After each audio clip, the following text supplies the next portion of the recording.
Bonjour à tous, c'est Jean, bienvenue pour cette nouvelle vidéo. Aujourd'hui, on va voir 9 erreurs qu'on voit très souvent sur la prise de masse. On va parler, bien sûr, vitesse de prise de masse, on va parler éviter les blessures, récupération musculaire, optimiser la croissance musculaire, éviter de prendre trop de gras, enfin voilà. On va vraiment faire un tour complet pour tout ce qu'il y a à savoir sur la prise de masse.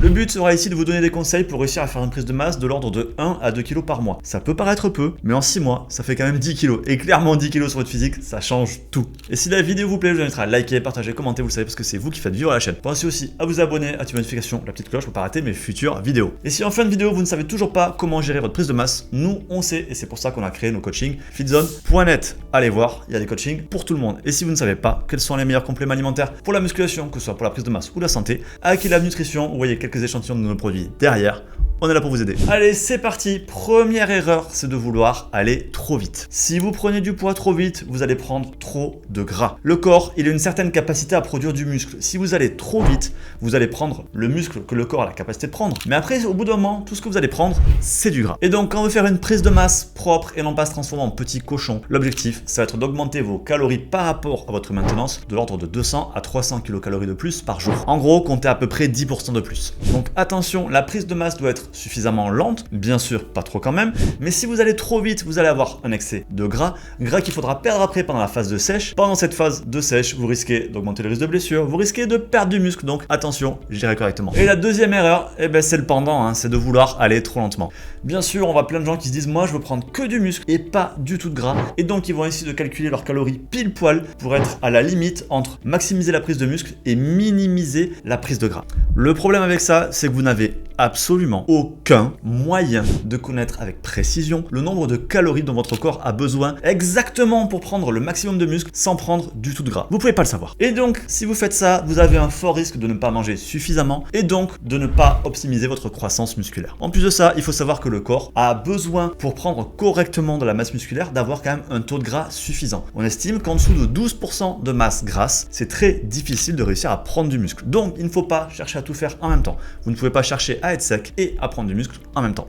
Allez, troisième erreur, manger juste des calories. Alors ça, c'est une erreur qu'on voit très souvent et ça veut dire quoi? Ça veut dire tout simplement, oui, je l'ai dit, pour prendre de la masse musculaire, vous allez augmenter vos calories d'à peu près 10%. Mais ça ne veut pas dire qu'il faut simplement manger plus et surtout n'importe quoi pour avoir 10% de calories en plus. Et oui, parce que clairement, se gaver de kebab, de pizza, de McDo, même si vous êtes pile dans vos calories, ça fait pas le même résultat du tout que de manger par exemple de l'avoine, des patates douces ou du poulet. La qualité des calories joue énormément. Elle joue sur vos performances, elle joue sur votre aspect physique, mais elle joue aussi sur votre santé. Alors bien sûr, quand on est en prise de masse, on peut se faire plaisir, mais il faut que ce soit ponctuel, il faut que ce soit de temps en temps, il faut que ce soit raisonné. Parce que si votre cheat meal c'est tous les jours, ça devient plus un cheat meal, ça devient tout simplement une mauvaise alimentation. Allez, quatrième partie, vive les weight gainers. Ou pas. Eh oui, on voit beaucoup de gens malheureusement qui misent tout sur les weight gainers. Ils gardent leur alimentation classique, ils disent en prise de masse, c'est simple, pour ajouter mes calories, je prends du weight gainer. Alors, ça pourrait être une bonne idée, mais j'ai dit malheureusement, tout simplement parce que dans l'immense majorité des cas, l'immense majorité des weight gainers du marché sont de très très mauvaise qualité. Et donc, ça revient à l'erreur juste au-dessus, l'erreur numéro 3, qui est de manger de la merde. Eh oui, parce que malheureusement, souvent dans un gainer, il ne va pas y avoir assez de protéines. Vous allez être entre 15, 20, voire 25% de protéines, alors qu'un bon gainer, c'est plutôt entre 35 et 40% de protéines. En plus, ça va être des protéines de mauvaise qualité, dénaturées, etc., associées en général avec du sucre, tout simplement, ou un de ses dérivés, maltodextrine, dextrose, etc. Alors qu'un bon weight gainer, je l'ai dit, c'est 35-40% de protéines natives, et avec comme source de glucides, en majorité des glucides à index glycémique bas ou modéré, comme par exemple la farine d'avoine. L'autre chose qui fait que c'est aussi une erreur, c'est que, comme j'explique depuis 20 ans, et encore une fois, je dois être le seul vendeur de compléments alimentaires à vous expliquer ça, mais la vraie alimentation, c'est-à-dire ce que vous mettez dans votre assiette, c'est plus important que les compléments alimentaires. Donc on privilégie d'abord la vraie alimentation, et seulement si vous n'arrivez pas à augmenter suffisamment vos calories avec votre alimentation, là vous ajoutez des gainers. Mais la priorité, ça sera d'essayer d'augmenter votre alimentation classique. Allez, cinquième partie, on reste dans les compléments, on va parler des compléments pour prendre du muscle sec. Et oui, j'ai souvent des gens qui me demandent quels sont les compléments qui leur permettront de prendre du muscle sec, voire même de prendre du muscle de perte de gras. Malheureusement, la magie n'existe pas. Et ouais, vous pouvez pas prendre un weight gainer d'un côté pour augmenter vos calories et vous faire prendre un peu de gras, et à côté rajouter un fat burner pour vous faire perdre le gras excédentaire. Non, ça marche pas comme ça. Soit vous êtes en excédent calorique et vous prenez un peu de gras, du muscle bien sûr, et un peu gras, soit vous êtes en déficit calorique et donc vous perdez du gras. Vous pouvez pas faire les deux en même temps. Alors après, ça ne veut pas dire qu'il faut carrément jeter les fat burners pendant une prise de masse. Pourquoi? Parce qu'un bon fat burner va contenir des stimulants, entre autres, et ça peut être intéressant pour améliorer vos performances à la salle de sport. Donc vous n'avez pas besoin de le prendre le matin, vous n'avez pas besoin d'en prendre toute la journée, mais vous pouvez vous en servir comme booster de pré-training. Sixième erreur, le manque de légumes. Celle-là va peut-être plus vous étonner, en tout cas si vous débutez un petit peu en nutrition, parce que c'est vrai qu'en sèche, on parle des légumes notamment pour mieux se caler et avoir moins faim. En prise de masse, on n'a pas trop ce problème. Mais les légumes, ils servent pas qu'à ça. Bien sûr, ils servent à apporter des vitamines, minéraux et des fibres, mais aussi ils servent à basifier l'organisme,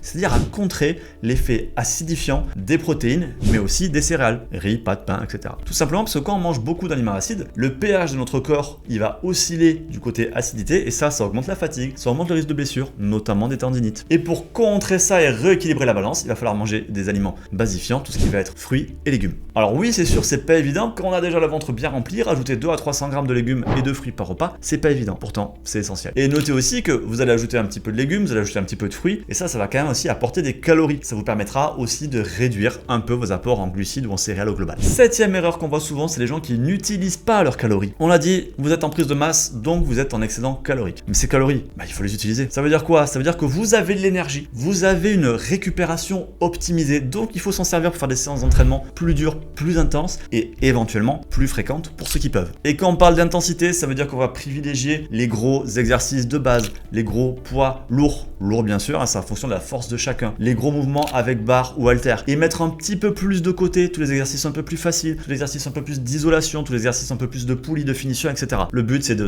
taper dedans. Huitième erreur, ne pas mettre le focus sur la muscu. On l'a dit, on a de l'énergie, on peut s'entraîner plus dur, sous réserve bien sûr que notre récupération nous le permette. Et dans certains cas, on voit pas mal de gens qui vont faire l'erreur de vouloir faire une prise de masse à muscu, ils ont du mal et pourtant ils continuent à côté à faire du vélo, du footing, du foot avec les potes, etc. Non, si vous avez du mal à réussir votre prise de masse, mettez un focus sur votre prise de masse et donc mettez un petit peu de côté vos autres activités sportives pendant quelques semaines, pendant quelques mois. Comme ça, vous donnez à votre corps tous les moyens de se concentrer au mieux pour construire du muscle. Et enfin, neuvième et dernière erreur, se peser tous les jours. Je l'ai dit en première erreur, ce n'est pas une course au poids. Il ne faut pas chercher à prendre du poids trop vite et donc il ne faut pas non plus chercher à se peser tous les jours pour mesurer si on a pris du poids tous les jours ou pas. Tout simplement parce que la prise de masse, c'est comme la sèche. C'est pas quelque chose de linéaire. Vous allez avoir de la croissance, vous allez avoir des paliers, parfois vous aurez des toutes petites baisses, mais ça c'est normal. Et c'est pas ça qu'il faut regarder. Il faut pas regarder les fluctuations de la journée. Il faut regarder la tendance au global. En plus, si vous regardez les fluctuations à la journée, vous allez vous stresser et tirer de mauvaises conclusions. Vous allez voir que vous stagnez pendant 2 jours, vous allez vous dire ma prise de masse elle a arrêté, j'augmente mes calories. Non, c'est normal de stagner pendant 2 jours. Ce qui n'est pas normal, c'est de stagner pendant une dizaine de jours. Et donc si vous avez un palier que pendant une dizaine de jours, voire 2 semaines, là vous stagnez, à ce moment-là vous pourrez réaugmenter vos calories d'une dizaine de pourcents encore. Attention à ne pas surréagir en regardant sur des petites durées. Et ben voilà, maintenant vous savez gérer votre prise de masse.